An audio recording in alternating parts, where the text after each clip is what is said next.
Good afternoon. How are we all doing? Afternoon, Fletch, Sebastian, Robert, Christy, Virginia. How are we doing? So I'm a bit late today. I just had to rush down and get myself a drink because it's absolutely baking. So hot.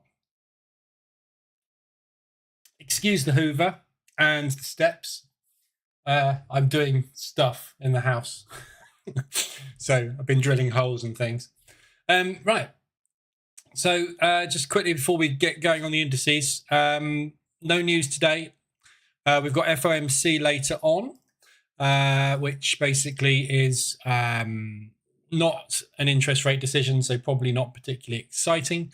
We've had the rate for the New Zealand dollar this morning. Not a massive movement anywhere. There's no ADRs today. So yeah, very, very quiet day today. As you can see, nothing lit up at all. So very little movement today. I suspect the market is kind of sitting around waiting on Trump because we're expecting some more tariff decisions. Potentially, he's given a sort of 1-2 day time scale, so it could happen at any time. So far this morning, not a lot of news. Anybody but too late. What?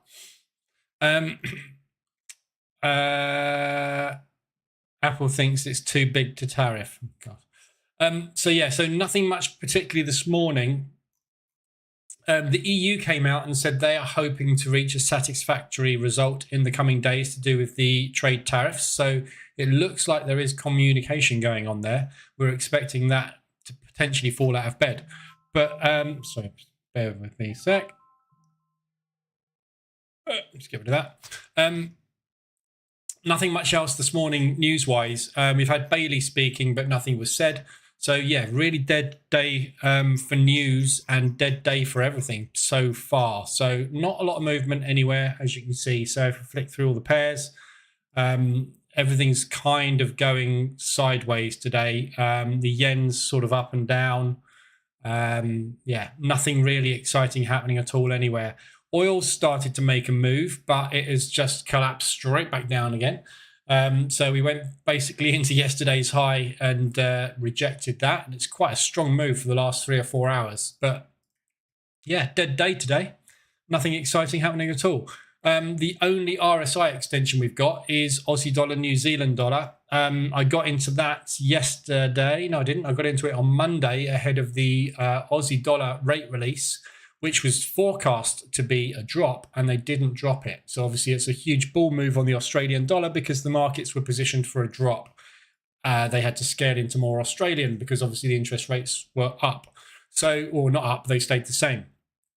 So that's tapping into this high here at the moment, not really going anywhere. But that is your RSI extension on the 4 hour, which has actually just come out. Sorry, no, that's on the hourly. No, it's not. It's on the 4 hour. What we're talking about. It's on the 4 hour. So you got 4 hour 80 extension. We looked at these this morning in the members stream. I need to adjust that member stream to rename it. But we looked at this morning.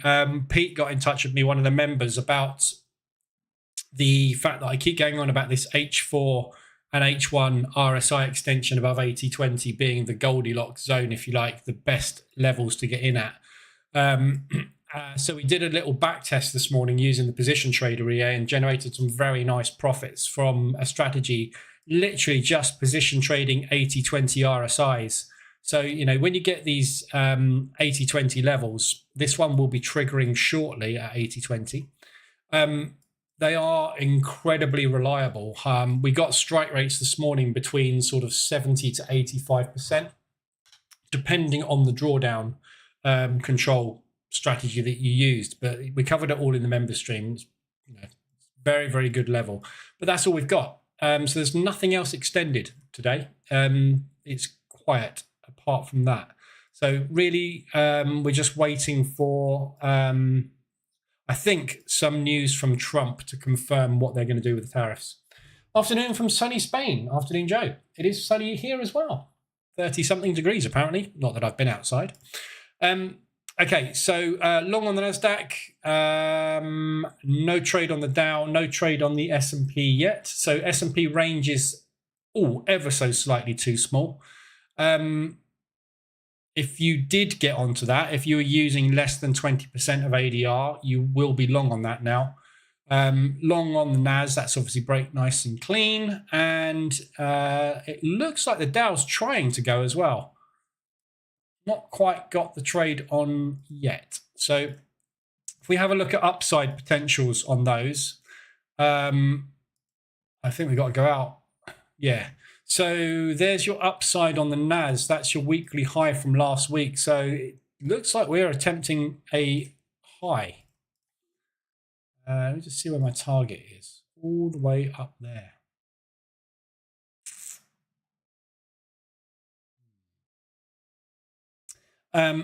Just thinking about potentially taking a partial.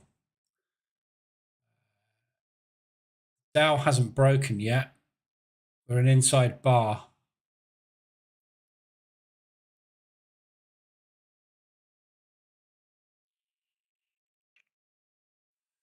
Okay, so that's 1.5 R there, basically. My target for a partial is set to half an ADR. So what I'm going to do, I'm going to move that partial down. If we close, I'm actually going to go a little lower than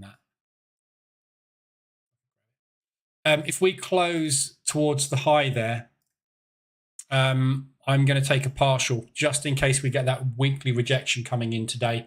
If it flies, that's absolutely fine because I will be on the S&P. That 2-bar range closed at the high, look. So that bar closed and the spread meant that the trade was above that level, so it didn't get that trade on.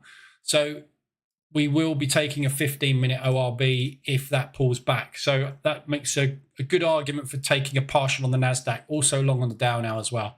So this market really rallying today.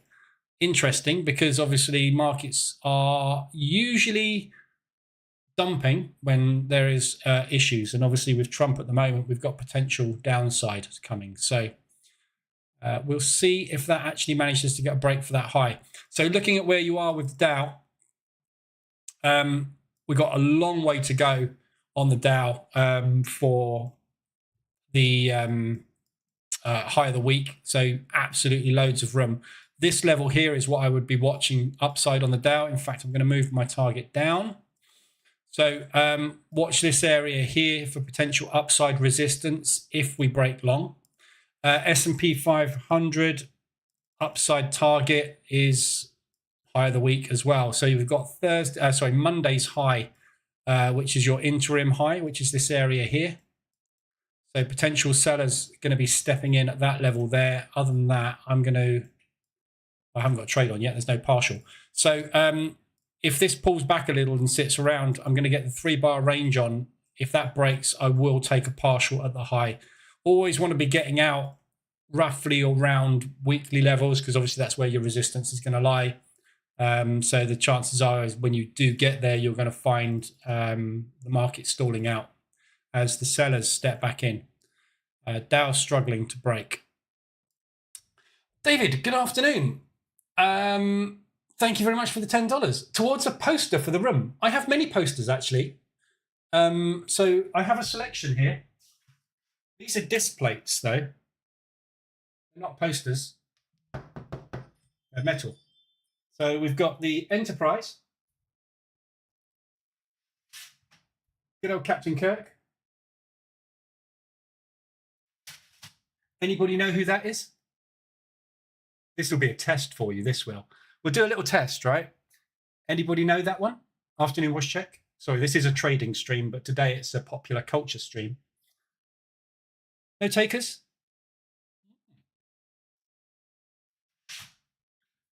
Can't believe no. Vasquez from Aliens. Well, that's an easy one.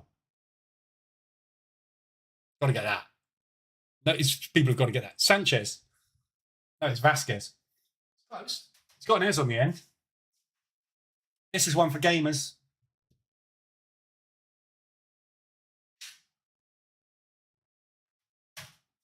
And obviously got to know who they are. Been on telly for ages.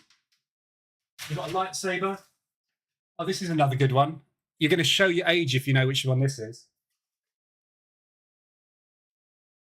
I've got loads of posters, you see. I'll spend it on something else. Anyway. Well, that was a quick popular culture lesson, wasn't it? I can't believe none of you got it. Portal. Good one, Robert. What else we got? Someone will know that one. What else we got here?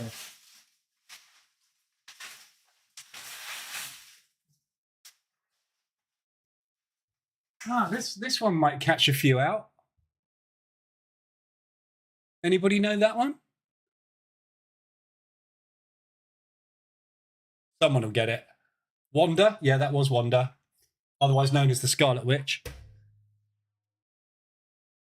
Umbrella Corporation. There you go. Anyway, so I will get those up on the wall at some point. An up-to-date poster. Yes, that's a good point. I will get an up-to-date poster.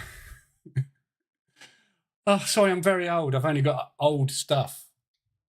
Right. We are breaking high on the S&P as well. I think I might be in a little late on that, but we'll see.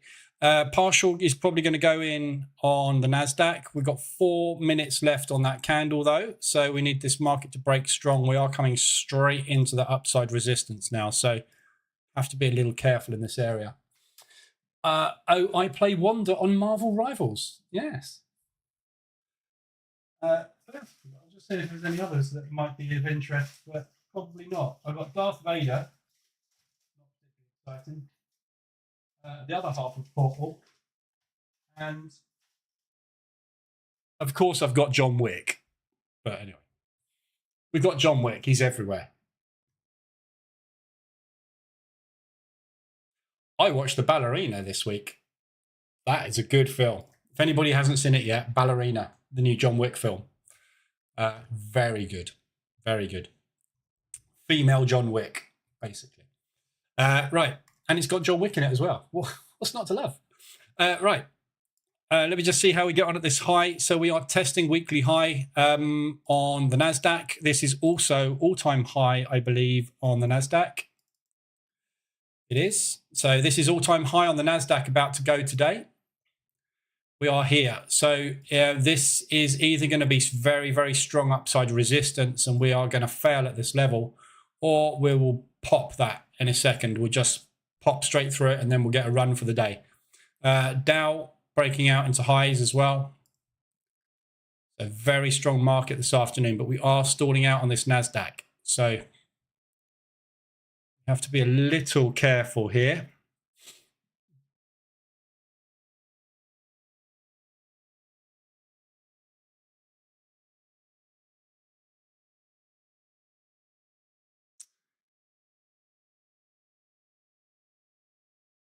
S&P retesting yesterday's high, or is that Monday's high? Monday's high. So we are finding upside resistance at the moment, which I'm not surprised about. We're hitting a weekly high on the NASDAQ. There's going to be a lot of sellers in this area. Got 2 minutes left on this candle. I just want to watch this. We'll have a look at the FX pairs in a minute, but I just want to keep an eye on this because I may manually close this if we're not going to get through this level.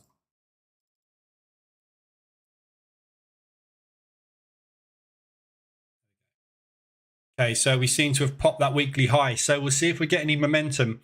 If this next candle is a really, really strong bear candle, that would be indicative. We are hitting an iceberg here. You can see the buyers are hitting this level over and over and over and over and over again. They're getting nowhere.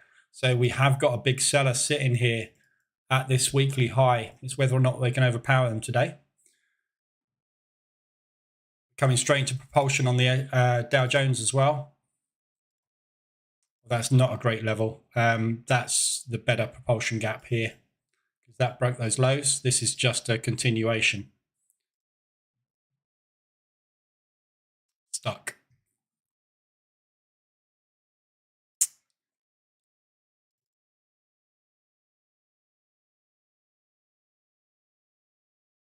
So 20 minutes solid buying at the moment, but we are really hitting a brick wall.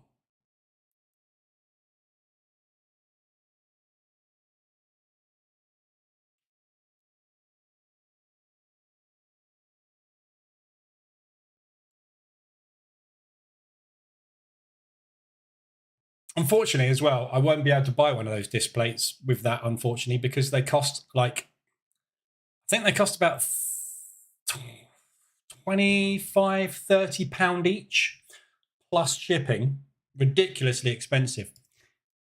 If you haven't been there, if you want to liven up your rooms, I've just gone into my cart. Look, some of the other ones I've got in there, these are what the kids wanted. But if you want anything, basically, display, fantastic place for getting like pop artwork. It's John Wickler. Really good website. Pretty much anything you can think of, basically. That looks pretty much like my wall. I've got that one. But yeah, anything you want to do with anything pop culture, display. Highly recommend. Okay, partial taken on the NASDAQ. So out of half the NAS, or 3/4 of the NAS, we are through that high, but we are not convincingly through it. So we look like we're having a go at getting convincingly through it now, though. So we'll see how we get on. We are still running. S&P out the highs. I'm just going to move my partial down on the S&P as well. No point having it up there. Much more likely to stall out if we're going to stall out anywhere at that weekly high. So I'll take a partial up there on the S&P if we get there, but this is very parabolic, this move today. Very strong market. These are the days you get paid, so let it run. Right, we'll come back to that in a minute. So we've covered FX, ADRs, RSIs. There's nothing else to look at on these two today. The weekly ranges that we put in at the beginning of the week, we are still moving on. So we've got the Aussie dollar yen weeklies. So that's 150 AWR. We basically hit that pretty much on Tuesday, yesterday. We started to pull back, and then we put a new high in today, but we have just got that reversal alert in. So that is potentially your M pattern reversal. However, obviously, this move here is on the Australian dollar, not reducing interest rates. So up here basically is, in theory, where the Aussie dollar should be going. Quite often when you get a shock on interest rates, you get a multi-day move. So this is obviously first day of it. Second day of it we're in at the moment, not really getting any traction. So this is potentially a reversal point here where we're just going to turn around and come back down and retest this area, or we're just going to stagnate here and then go for another run. So there is a potential for a reversal there. You've kind of missed it. You really wanted to get in intraday on this. You would have been in yesterday and you wouldn't have really got very far. So it's not been a great signal. Aussie, New Zealand, I'm already in. This is still powering away. This is prime example of what the Aussie does, or anything does when it's got an interest rate not to change when we're expecting one. You get continued strength. So best thing to do with this one is look for upside resistance on it, which we've got coming up at 125 ADR today. So that is your monthly high from 2 months ago, which is May. So we've got the parabolic move on interest rates. This is the continuation day going in. If we can get there tomorrow, it will be suitably exhausted potentially for a pullback. So if you get an RSI extension on the hourly or the 4 hourly tomorrow on that, potentially today, I mean, we're already extended on the 4 hour, but if you get an hourly on that, in fact, it's probably going to get there today, isn't it? That would be a good short. So look for a pullback into this propulsion gap, which was the news. So that's your hourly propulsion gap from yesterday. So look for that kind of movement, but potentially a continuation. So we've got that extension on the weekly. We've also got the Swiss yen, which is extended. The euro odd is also extended. So that is downside. So that is your move from Monday. So again, we hit it yesterday, but obviously we're still down there at the moment. So watch this weekly low coming up here. We've got 2 weekly lows. Good support area, which we're potentially going to get a bounce out of if you want to take a long on this one. So that is your 3-week high, which has acted as support a couple of times. And then obviously that is last week's low. So we know this is an area the market is buying up at the moment. It's not a great support resistance because it's been invalidated quite a bit. But over the last couple of weeks, we've tapped it and tested it twice. So you've got your reversal going in now. Yeah. That's a lovely head and shoulders. Most head and shoulders fail.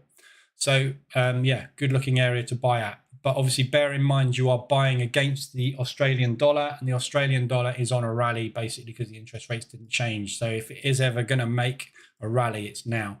So you've got backup coming up here, which is your 2-week low, which is this previous high here. So there is an entry there and an entry there. But you may well have been in on that yesterday. Wasn't extended on the RSI yesterday. You haven't had a 4-hour on it either. So there's not really been a signal on this apart from the weekly range hit. So not particularly great signal. You've also got the euro yen. So all of these yen pairs, euro yen, pound yen, New Zealand yen, all massively extended, as you can see. So we've done the weekly range on these. Sorry, that's your low from Monday.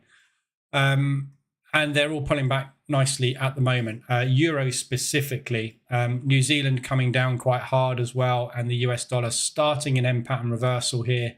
So this is looking like some yen strength starting to show through. The one that I'm in, the Swiss yen, I've got aggressive positions on, is the one that's struggling typically. So it has rolled over. So I'm looking for basically a push down into ADR today to get out of some of this. I just want to scale out of some of this. I've gotten way too aggressive on it.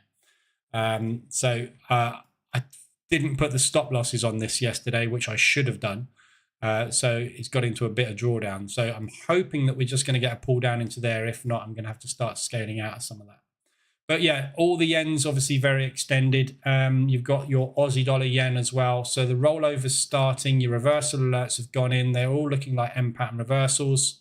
So look for a retest of that propulsion. It's actually already retested it. Okay, so there's your retest. So yeah, looking like it's potentially going to be a little bit of strength in that yen. Dollar is coming down at the moment as well, which is indicative of the indices rallying. 3-bar reversals going in on, in fact, we're just going to stop out on the Dow. Well, might stop out on the Dow. 3-bar reversal potentially going in on the S&P 500. We've got 2.5 minutes left on this candle, just under 3 minutes actually. So watch this for an accumulation or a flag. And continuation if you're not in on it. Really strong, really strong today. Good. Why does multi-day moves happen with interest shocks? Could it be the discounting adjusting? So basically, banks and institutions obviously run portfolios. They position trade in the same way as I do, obviously on a much bigger scale. But they're managing a portfolio of positions. And they will be placing long-term positions based on interest rate movements to make profit. So obviously, if you've got a country that's offering you 4.5% as an overnight rate, and you've got another country offering you 3.5% as an overnight rate, you're going to have more put into the 4.5%. But you're going to spread the risk and diversify the portfolio by spreading into all of them. The amount that goes into each currency will obviously be very cleverly calculated to make sure that one is offset against the other with hedges and all sorts of things. So when you get an interest rate forecast that is not hit, they have to quickly adjust the portfolio to make sure that they're going to hit their forecast. So this is why we have these moving averages on the chart, the monthly and quarterly. So all bank and institutional movement is calculated over monthly and quarterly cycles. So what you're find is they will be looking to drive price or to exit price at a certain point in time in the future, which is the futures market, basically. So, which is why you hear when the Fed says something, traders price in futures, etc., etc. So it's all to do with where they think price is going based on interest rate differentials. So when you get someone like the Australians saying, we're not going to drop the interest rates, the market will have been selling their Australian exposure ready to exit at a specific price. But as the interest rate hasn't changed, there will be more interest in buying the Australian. Therefore, they will adjust their portfolio. So they will sell something else and buy some Australian dollar, which means that they can't do it all in one go because it's a huge order. So they have to gradually buy it. So this is what you will see happening to the Australian dollar. And that takes days, basically. They scale in, wait for a pullback, scale in, wait for a pullback. And this is what creates the market structure. So it's literally just institutional adjustments to pricing structure. So they will just want more Aussie in their portfolio because the interest rate is going to be better than they thought it was. They will be expecting other countries to be dropping interest rates. And they were expecting the Aussies to drop interest rates. So you tend to find that if you look at it on a long-term scale, it's not really true against the US dollar because the dollar is all over the place at the moment. But if you look at things like the CAD, they're selling. It's not. You see, this is not really falling in line at the moment because Trump's upset everything. But what you will normally find is that the market will tend to sell off the currency that is dropping interest rates somewhere between a week to 3 or 4 weeks before the interest rate decision. So they are preempting that price drop, basically. So you see things start to devalue ahead of interest rate decisions. When you don't get the interest rate decision, they kind of need to bring it back to where it was before. That's all it is. So it's just an adjustment. It's a rejigging of the portfolio, if you like. But it doesn't always happen over days. Sometimes it happens over weeks. Sometimes, especially with things like the New Zealand dollar, it goes completely the opposite direction to what you're thinking. It just doesn't do it. So it's not, you can't say for sure that it will go on for X number of days. It will just be however long. Apologies for what you discussed. Are you still in the Swiss yen short? Yeah, I've just discussed it. So I've got an aggressive drawdown control position on at the moment. As you can see, I haven't done it in one batch. I've done it in 2 batches, basically, of multiple small orders next to each other. Just keeping that average really close. If it doesn't, this reverse alert we just had on the hourly, if it doesn't hold today, I will scale out of, I will probably scale out of 2 of those. I'll probably give that more like an ADR, but these 2 I'll definitely get out of if it pushes today. So aggressive drawdown control. The trouble with this pair is at the moment you cannot do aggressive drawdown control at support resistance. There isn't any. We're up at all-time highs. So when you get this situation, you can't do normal drawdown control because you have no resistance to do it at. So I always want to do drawdown control at support and resistance because what we want is a level that has been sold in the past where we know we're going to find sellers. So when we get there, that's when we're getting aggressive. And we use that momentum generated by those sell orders to help us get a large order on and to help us get down and do that drawdown control. You can't do it with this because we're at all-time highs. So you just have to sort of feel your way in a little bit more. There's nothing you can do about it.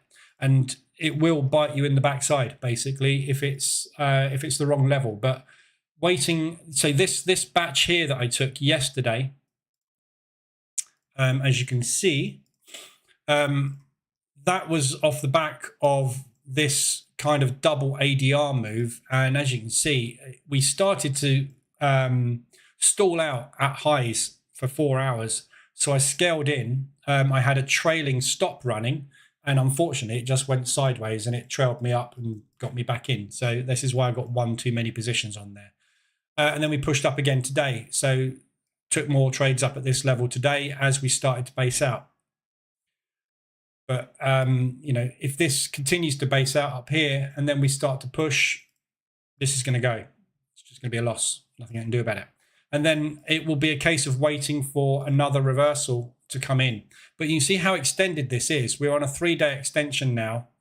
The Swiss yen AWR has already been achieved. So we've done the weekly range. If you look at the monthly on the Swiss yen, we are wrong one. We're over halfway to the monthly. It's sort of 60 odd percent.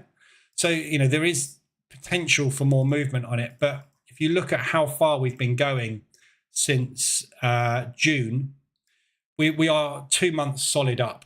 Yeah. So this is well overdue a pullback. Look, 1, 2, 3, 4, 5, 6, 7 weeks solid parabolic. When you get to 5 or 6 weeks, the probability of at least a accumulation is high, and that's all I need. Look, if we just have our down week and we don't actually pull back, that's fine. That's all I'm looking for is an accumulation, which will consist of 1 to 2 ADR pullback. So as long as you're within a couple of ADR with those aggressive positions, it's a case of get out. I'm not looking to make money on it. I'm looking to scale out. But the drop on it is likely to come back and retest that high or this high here. So if you look at this leg that we're putting in at the moment, stick a fib on it. This is a weekly, obviously, chart. But if you look at this leg, depends where you measure it from, any of these levels really. That's a 50% retracement, which brings you back in here. This area here is a 61.8 retracement roughly. So if it's just going to do standard market structure pullback, do normal market structure stuff, you should be coming back down into there. But the bigger, the faster the move, the bigger, the faster the drop. So we've got the yen starting to power up a little bit. The problem is we've got the Swiss franc not letting up because Trump is talking about tariffs again. So again, it's just a really difficult one. Just the wrong trade to be in. In hindsight, it's obvious that I shouldn't have been trading the Swiss at this point in time. But I haven't got any other yen pairs to get into. And all the other yen pairs are, they've had a 2-day push, that's it. But all the other yen pairs are kind of fairly stable, look. Yeah, everything's just moving nicely. But look at the cost of trading it. It's ridiculous. So Euro yen as well, a little bit like the Swissy. These are pretty much the same pair, but the cost of doing business on that one is way, way, way higher. So hence me not trading it. Yeah, stuck in it at the minute. But it is starting to roll over. If you look at the last rollover we had here, we got roughly an ADR out of it, which isn't enough. We got 83, ADR's 119. So if you're looking at sort of an ADR, obviously it's there. You can tell where it is because the ADR line's there, but that's an ADR to the downside. So that move there is enough to get me some profit, get me out of some of the extra aggressive for the moment, and then do a little drawdown control just to reduce risk, basically. I'm down over 4% on Swiss yen. I've crystallized the loss whilst taking a fresh entry. Do you think Swiss yen is due a massive drop? Yeah. We looked at this again. No, you're not a member, are you, Robert? We looked at this in the live room this morning, and we did this back test. Not that one. Switch over to the back test that we did. So this is a back test of the 80-20 RSI, basically, on the hourly time frame. But the 4-hourly is just as good, obviously. But you can see how effective the 80-20 RSI is. It's not there's nothing is infallible, but it's rare that you don't get a decent, usually 50% retracement on a leg. So, you see this move here, 50, this move here, 50, this move here, 100%. But that one there, 50% retracement. This one here. Now, this move started there. So look at a 50% retracement, where that takes you. Yeah. When you're extended above the 80 level, the market just struggles to push further because you just don't have any more sellers available or buyers if you're down below the 20 level. Yeah, there's no one willing to buy. You've exhausted the market. You get to a point where you try and place orders as an institution and you can't get them anymore. So when you see these moves, this is what elastic band theory is all about. When you see these moves that accelerate like that, it's basically market participants trying to find sellers in this case. And they just move price higher and higher and higher, faster and faster and faster. You get more and more propulsion gaps as they're reaching for price points to try and find people that are willing to sell to them. They will run out. And when they run out, they will take profit on the leg they've created, which is usually somewhere around about 50% retracement. So as long as you're within a couple of ADR of the leg, in which case it's this or it's that, depending on how you want to measure it, it's coming back there anyway, isn't it? So if that's your leg, that's your target. If that's your leg, that's your target. Go and look at history. It's just history repeating itself. Yeah, that's all it does. It pulls back. Pushes up, pulls back, pushes up, pulls back, pushes up, pulls back, pushes up, pulls back. This is a strong push. Squeeze. But the squeeze will pull back. You have to survive the squeeze. This is what position trading is all about. Survival, not about getting it right. We can't get it right because we can't predict the future. There's no one on the planet that can tell you where this is going or when it's going. It will go where it wants to, when it wants to. Your job is to be in it. That's it. That's all we have. You can try and predict the future as much as you like, but you're not going to. There you go. So that's the equity curve off of the 80-20. That made, I think, 30% profit. No, 18%. Yeah, sorry. So that was 18% profit on that run. We got it up to 30. Why is that strike rate so low?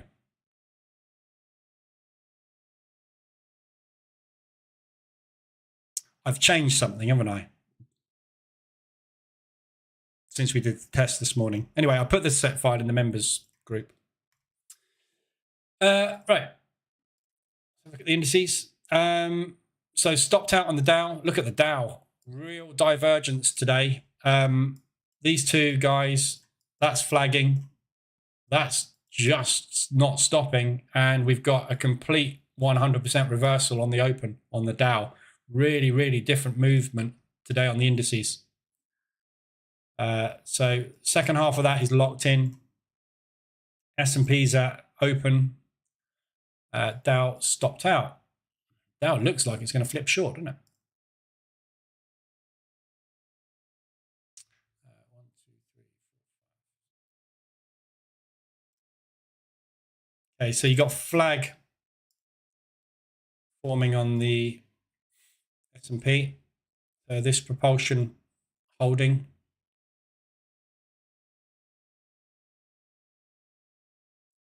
Can't believe this is going to go for the weekly high, but looks like it is. We will see. Afternoon, Ismet. Afternoon, Pot DJ. Would you consider taking a 4% loss excessive for a position trade? Not really. It's difficult to say, isn't it? If you take a 4% loss on an individual position, you're really just doing the equivalent of taking 4 trades at 1% and getting them all wrong. It's a losing run of 4 trades, basically, isn't it? So yeah, it's not taking a 4% loss is not the end of the world. It's just a 4% loss. If you're going to make on average 10 to 15% a month, having a month where you take a couple of 4% losses and you only generate 1 or 2% profit is normal. You're going to have, usually each year you will have 2 to 3 losing months. and they will be the squeezes. Or rather, I should say, they will be the squeezes you can't get out of and you pull the plug on. When you pull the plug is up to you, and this is where the discretion comes in. There isn't you need to pull the plug at X%, you need to pull the plug at X trades, you need to pull the plug at whatever. It's what do you think? So, things like the Swiss yen at the moment, it only comes from really, look at the back test we've just done. I can't remember how much drawdown this took.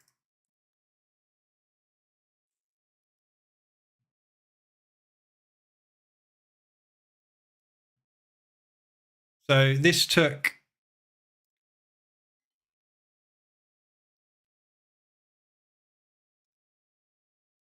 whoops.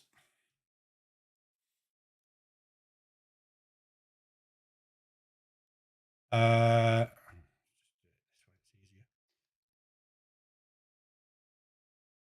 this took 12% drawdown, to achieve that result. So it's made roughly 18%, I think it was, wasn't it?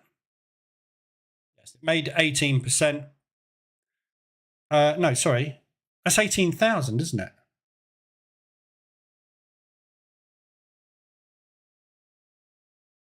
Yeah, sorry. No, it made 80% net profit.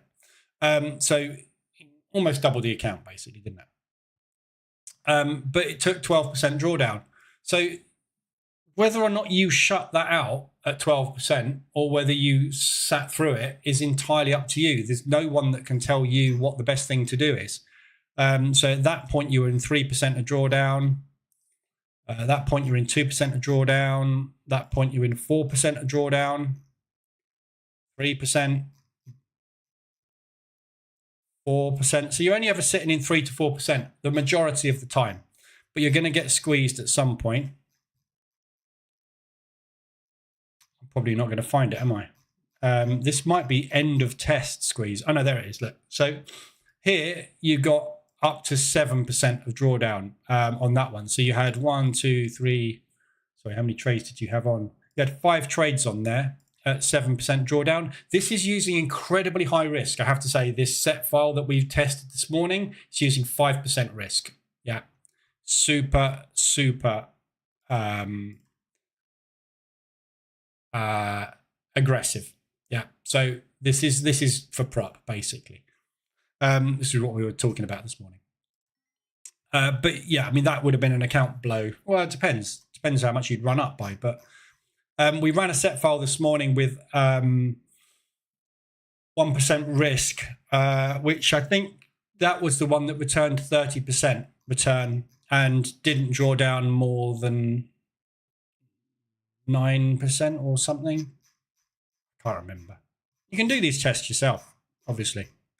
I'm just trying to find where that maximum drawdown is. There it is, 12%. So there you go. You had one there. You had 5 trades on, and you had 12% in drawdown. This is not doing aggressive drawdown control. This is not doing any type of drawdown control. This is sitting through the drawdown. So these are just squeezes, basically, which you sit through. So I'm in more drawdown than I should be because I've got aggressive drawdown control positions in drawdown. If I didn't have those on, I'd be in a lot less drawdown. But it's a patience thing as well, and trying to free up capital, and me also trying to react to what I think is happening at the moment, which is Trump potentially going into tilt mode again, which means that we need to get out of this because the Swiss franc is going to rally, but we will see. Have you ever done an account flip? Yeah. Yeah. In the past, I've done videos on it. We've done member streams on it. There's a member stream. Built EAs to do it. I think there's a member stream on it. We did.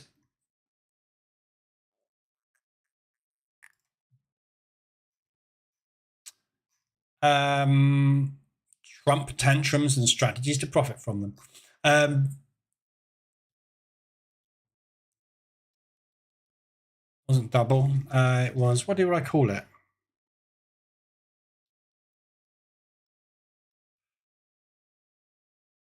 Yeah, that was the session.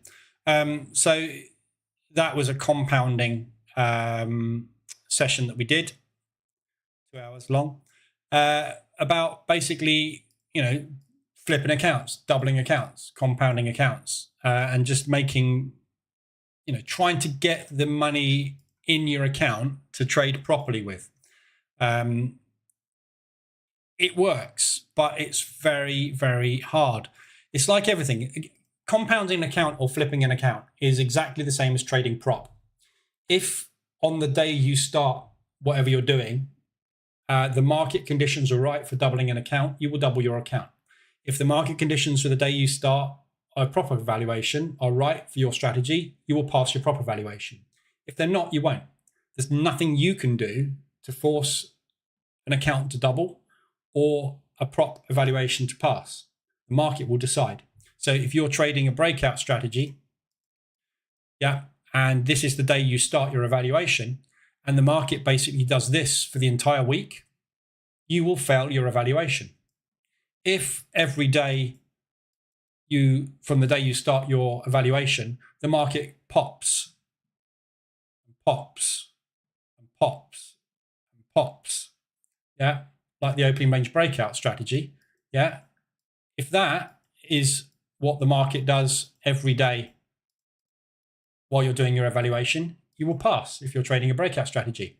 The difference between that blown account and that account passing is nothing to do with the strategy. It's to do with the market conditions. It's the same with flipping an account.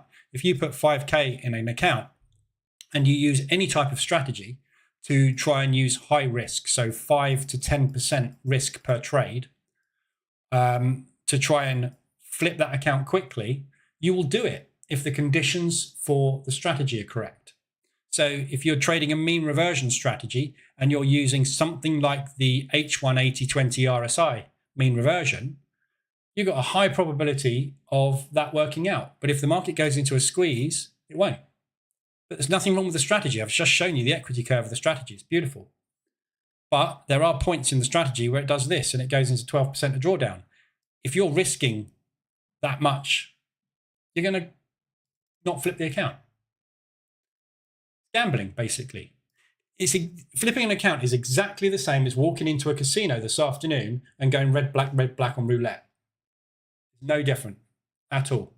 I can flip $100 into $200 playing roulette.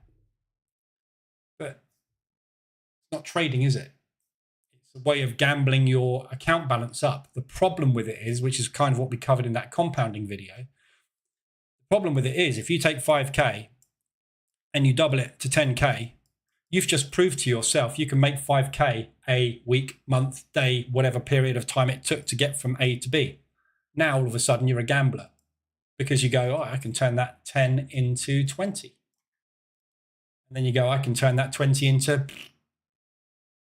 Can't get that run because the market won't let you. The market will do something different. What you did there and what you did there, the market will suddenly do something different, which makes that not happen anymore. Why you can't, it's very difficult to do, but not impossible. But it's not trading, is it? It's account flipping, gambling. You can set up a shop on Shopify, selling anything you like. So once you've set that shop up, plugged everything into it, put all the products on there, done a bit of marketing, driven a few sales through it, you can then go and sell that website to someone else for 10 times what you paid for it because you've built it from scratch, you've sourced the product, you put it up there, you've shown that there's interest in the products, you've sold some products, you turn around and go, this has got the equivalent of turning over X thousand a year. Someone will buy that for 3 or 4 times what you paid to build it, or 5 times. That's flipping. Hard work, but you can do it with anything, can't you? But not really long-term strategy. Okay, we're pulling back at the moment. So it does look like we're stalling out. S&P flagging.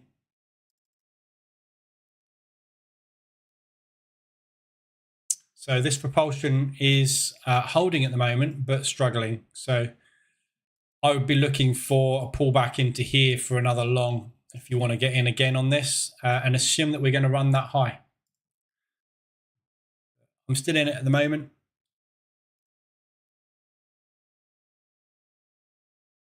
Oh, that was a very big day, potentially, if that had rallied. Never mind. Right. That's all I've got for you today, really. So, anything... well, there's the S&P 125 of ADR, look, and the NASDAQ. So, this is another reason we're stalling out, look. We're hitting all-time highs after an ADR rally. Excuse me. So, market incredibly extended, needs to pull back to have a second run up at that. So, yeah, nothing else is moving today, really. Aussie dollar CAD is an ADR. That's the only thing we've really had hit ADR. That's only just hit that in the last 15 minutes. So ADR reversal, potentially going in up there. Again, it's the Australian dollar. So do you want to be selling the Aussie at the minute? But yeah, so there's nothing else really to report today. There's no other news coming up today. We've got FOMC at 7 this evening, which is basically just going to be the Fed turning around and saying, we're worried about tariffs, we're worried about inflation being sticky, we're not really interested in dropping interest rates at the moment, but as we're having our arm forced by Trump, we'll probably do it in September. That's pretty much what the meeting minutes are likely to be about. So I don't think there's going to be anything shocking in there. We might have something coming out of that is different to what we've heard, but I suspect at the moment they will keep their cards very close to their chest because there's no reason to do anything else, is there? We've still got the trade war. We've still got the tariff threats. There's another 50% went on copper yesterday. So, FOMC is basically going to be saying we're worried. That's it. So tomorrow you've got unemployment claims, and then Friday, which I'll be back on for, we've got the unemployment rate for the CAD and obviously the GDP. So watch out for pound and CAD on Friday. But other than that, this week is quiet. So it's a case of waiting for Mr. Trump to say something. Other than that, it's just going to be normal price action, which is just going to go wherever the hell it wants to. So there's no reason for anything really to move anywhere, particularly strongly at the moment, apart from the Australian dollar, which unfortunately I got on the wrong side of. So I'm kind of hoping we get a bit of a pullback on that, but we'll see. So looking for a target back down in here on this. Right. There we go. That's it for today. So I'll be back on Friday morning, 8 o'clock. We'll do the usual stuff on Friday. I'll be back 2:30 Friday afternoon. We'll obviously trade the indices as normal. I have got these longs still on, so I'm still in the NAS and I'm still in the S&P. So if this continues to rally, obviously it's going to be a very nice day, but potentially this could turn into a break-even day, unfortunately, because if that pulls back into there, this is going to take a loss, which will be a break-even.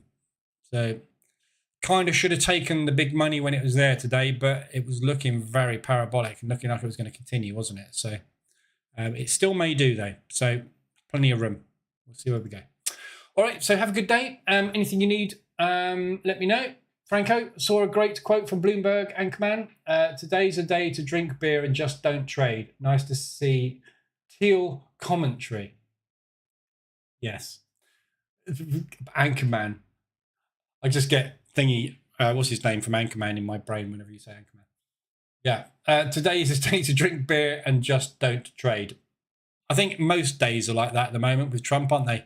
There we go. So I'm out of S&P, stopped out of the NASDAQ. So 140 in the bank and now flip short on the Dow. Oh, that is coming off those highs fast, look.